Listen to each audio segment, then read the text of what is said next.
Okay. Good morning. Thank you for attending. Start all over again because I walked by. Oh, They're gonna cut it clean it up. Yeah. Okay.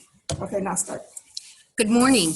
Thank you for attending our WIOA information session, the information session we are offering on training. We'll start by taking attendance. Your microphones will be muted prior to starting the session. Please wait to the end of the presentation to ask any questions. You will then be able to unmute your microphones. Thank you.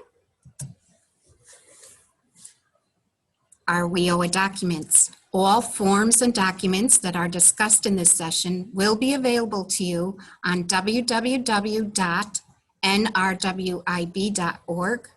You would just go to the website and click on the Job Seekers tab, and then under Job Links, click on Workforce Innovation and Opportunity Act, in parentheses, WIOA.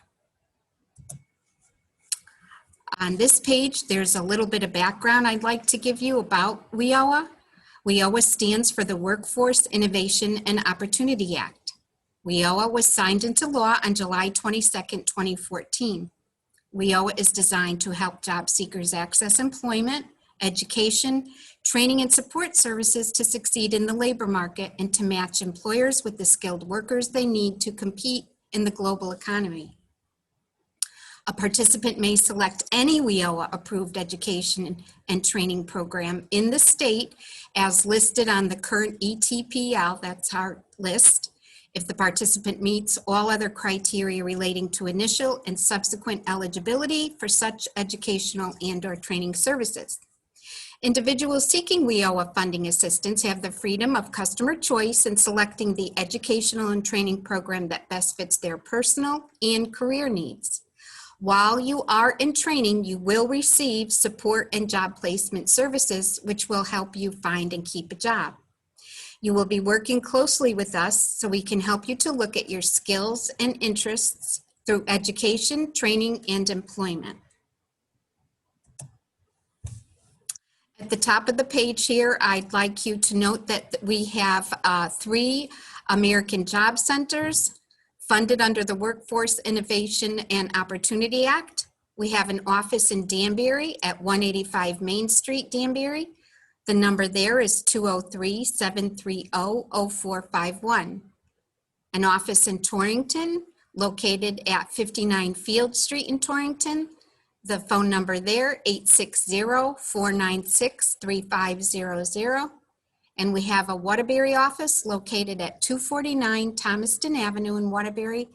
The number, 203-574-6971. Again, there's a little bit of reiterating how important information if you are considering training. Again, the Workforce Innovation and Opportunity Act is designed to help job seekers access employment, training, and support services. That's what we're here for. To help you succeed in the labor market and to match employers with the skilled workers they need to compete in the global economy. So we're here to help train you so that we can help you find employment. If you are unemployed or underemployed and you want to be considered for training, these 5 steps need to be completed. Number 1, you must register with the Department of Labor in the CT Hires. Number 2, you must complete a customer information sheet. Number 3, you must meet WIOA eligibility requirements. Number 4, attend 1 workshop. And number 5, apply for all other available funding first. An example might be a Pell, SEOG, and or all other grants. Some general information that would be helpful to you. There are career navigators in all locations to help you determine what services are needed to reach your goals. These numbers here are numbers we felt would be helpful to you. 1-800-842-0229 is the EEIC. That's Employment Education Information Center. The State Department of Education information and referral on education, training, and financial aid. 203-574-1140 is contact. That's the Connecticut Talent Assistance Cooperative Free Financial Aid Counseling. And 211 is info line, any information you might inquire for social service information. At the bottom of the page where it says WIOA approved training program list, training funded by the Northwest Regional Workforce Investment Board must be an approved program listed on the WIOA eligible training provider list. To access the approved training program list, you would type www.cthires.com. These are the directions on researching the eligible training providers. To research and choose a WIOA approved training program, you would log on to www.cthires.com. At the bottom of the page, under Resources and Services, click on Training Providers and Schools. Under Education Services, click on Eligible Training Provider List. All of the programs in the state will be available in alphabetical order.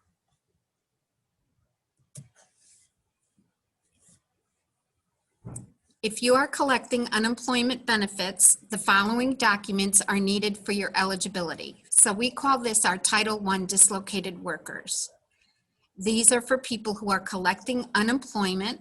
As you can see, the category mentions the item that we may need, and on the other side are possible documents that can be used for satisfaction in each category. So for your date of birth, we may ask you for a copy of your birth certificate or license, valid state of Connecticut license, or an identification card, state of Connecticut, Department of Motor Vehicles, or an alien registration card / green card as long as it's valid, or a passport as long as it's valid, not expired, or a letter from a social service agency with a current date on their letterhead. Some examples might be AIC, Connecticut Renaissance, or the Morris Foundation. Under the category of citizenship, you may use a birth certificate or an alien registration card, a green card as long as it's valid, or a baptismal certificate providing it shows your place of birth, or a passport valid, not expired. For verifying your social security number, you may use your social security card or an unemployment compensation printout with a current date, or a letter from a social service agency with a current date and letterhead. Examples again, Department of Social Services and or the Social Security Administration. For veterans, we do require a copy of your DD-214. If you are an ex-offender, we do require a letter from your parole or probation officer, or a letter from a social service agency with a current date on their letterhead, or a self-certification form. That's a form this office would send to you. You would sign off on it and send it back to us. Selective service. All males born after 12/31/1959 must be registered with selective service. Okay, on this page, it's examples of documentation we need for your eligibility if you are unemployed or underemployed. So underemployed means you could still be working as long as you meet our income guidelines, or you may be unemployed, not working at all with no income. And these are the documentation that we require. Again, under the category date of birth, documents that you can possibly use would be a birth certificate or a valid state of Connecticut license, or an identification card, state of Connecticut, Department of Motor Vehicles, or alien registration card / green card as long as it's valid, or a valid passport, or a letter from a social service agency with a current date and letterhead. Again, examples might be AIC, Connecticut Renaissance, the Morris Foundation. Those are just a few examples. To verify citizenship, again, a birth certificate or an alien registration card / green card as long as it's valid, baptismal certificate showing your place of birth, or a valid passport. For family size, we do require a copy of a birth certificate for each family member. Social Security number, your Social Security card, or an unemployment compensation printout with a current date, or a pay stub, a current pay stub, or a letter from a social service agency with a current date and letterhead. Examples again, AIC, Connecticut Renaissance, or the Morris Foundation. If you did not complete school and you left school, you dropped out of school, we do require an applicant statement that will be given to you from this office. You will sign off on it and send it back to us. Veterans, we do require a copy of that front page of your DD 214. And selective service, all males born after 12/31/1959 must be registered with selective service. On the other side of the page, category, I need to explain your income for all family members. If you are working, we do require your most recent pay stub. If you are not working, but you have worked in the last 6 months, we require that most recent pay stub. So if perhaps you stopped working in November, we do require that most recent pay stub, or maybe it was October or September, whatever month you stopped, if it was in the last 6 months, we do require a copy of that most recent pay stub of each and all jobs you held. If you had 2 jobs in the last 6 months, we require a most recent pay stub from each job. Okay, so it says there, if you had 1 job, just 1 pay stub, 2 jobs, 2 pay stubs, etc. 3 jobs, 3 pay stubs. If you receive public assistance, we do require a TANF budget letter with a current date. If you did receive unemployment, but you're not receiving unemployment now, but you have in the last 6 months, we do require a copy of an unemployment printout. If you receive Social Security, we do require a Social Security printout. If you receive a pension, we do require a pension stub. We do require a letter from a social service agency with a current date on it if you're residing at Connecticut Renaissance or the Morris Foundation. We do require a copy of a child support or alimony check with a current date on it. Food stamps. We do require a copy of your food stamp card or public assistance, a TANF budget letter with a current date and amount of food stamps. If you are homeless and you are at the shelter, we do require a letter from the shelter on their letterhead with a current date. If you are, again, at a social service agency, we do require a letter from that agency on their letterhead with a current date. If you are an ex-offender, we do require a letter from the social service agency. If you are on parole or probation, we do require a letter from your parole or probation officer with the current date on their letterhead. This page explains a little bit on how to register in the CT Hires. It says CT Hires website registration instructions. That page would be www.cthires.com. I suggest you take a paper and pencil with you while you register, because as you follow the bullets, you'll see that registration is available in Spanish. Also, when you sign in with your username or password, it is important to remember those, so you might want to write them down. Your username says enter a unique username, 8 to 50 characters. You can include special characters, letters, or numbers, only allowable special characters. So follow each bullet and follow the instructions and be sure to write it down.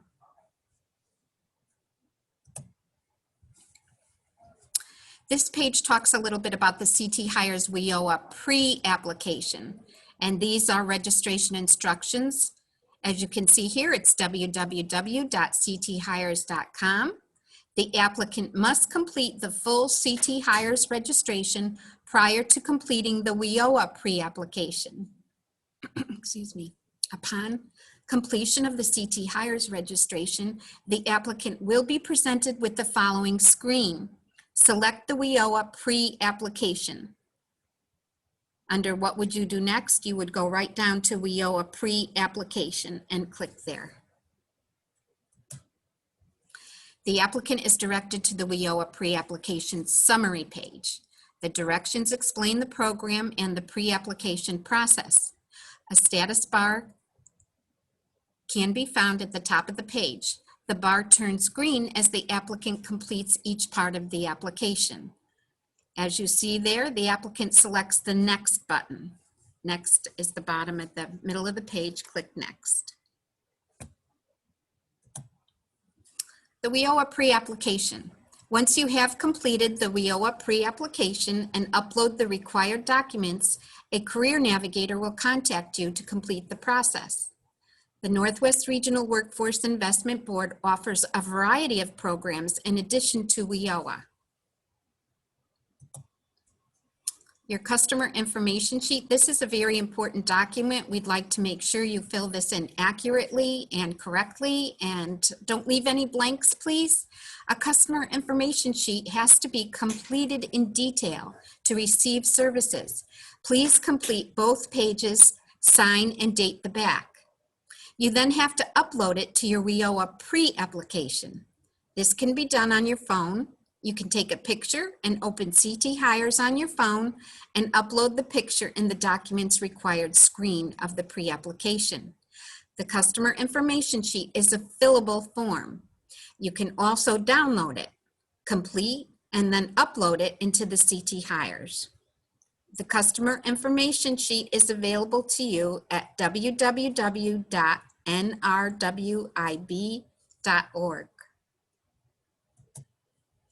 This is an example of the customer information sheet. Again, as I said, we would like you to fill in all the blanks. The customer information sheet is all about you, the person who is applying for the training program. So it's your name. This is all information about you, your name, your address, your last 4 digits of your social, your birthday. Please don't leave anything blank. Answer all the yes or no questions. Marital information, are you single, married, separated, divorced, or widower?